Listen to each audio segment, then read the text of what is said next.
Today, we are diving into the story of an animal that's so much more than just a symbol of North America. It's really a living, breathing testament to resilience. We're talking, of course, about the American bison and its journey from the very brink of oblivion. Well, it's one of the most powerful stories this continent has to tell. This quote just nails it, doesn't it? It gets right to the heart of what makes the bison so captivating. This idea of a paradox, immense strength paired with quiet calm. That's exactly what we're going to unpack.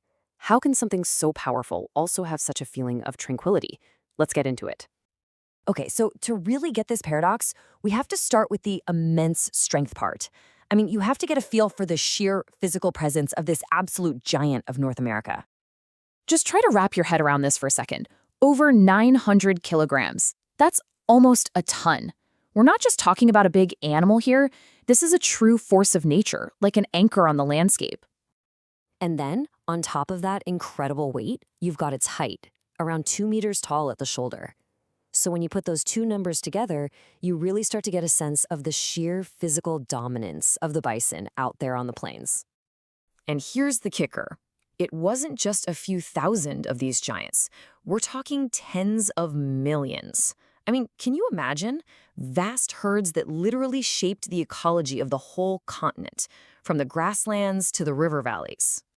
But the bison's story isn't just about its size or its numbers. Not at all.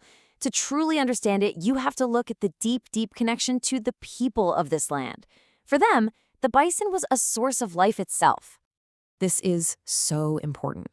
For countless native nations, the bison was never just an animal to be hunted. It was revered as a teacher, a provider, and even as a spiritual relative. It was absolutely central to their culture and their worldview. And you could see this reverence in how they lived. Nothing, and I mean nothing, was wasted.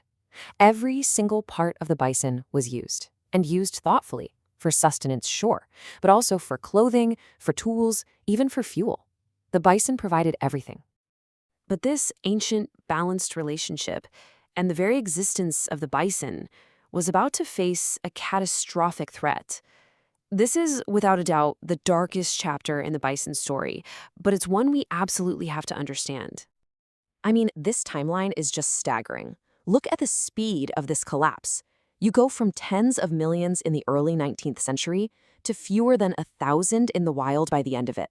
The mass eradication was so swift and so devastating. Honestly, the creation of Yellowstone National Park back in 1872 was this critical, last-ditch turning point that gave the species a vital refuge. And a loss this massive never happens in a vacuum. It wasn't just an animal that disappeared. When you pull a thread that big, the whole tapestry starts to unravel. Its absence reshaped entire ecosystems and just catastrophically disrupted the lives of the native nations who depended on them. But that is not where this story ends. Not even close. From the absolute brink of extinction, an incredible story of resurgence began. The fight to bring the bison back is truly one of the great conservation stories of our time. So how is this amazing comeback even possible?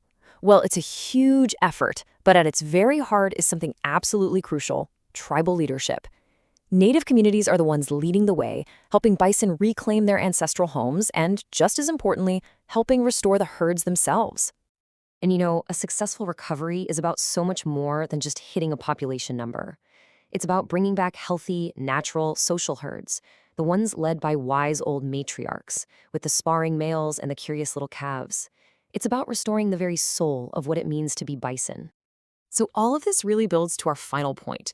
The bison story isn't just some relic of history. It's a living, breathing heritage that holds some pretty powerful lessons for all of us today.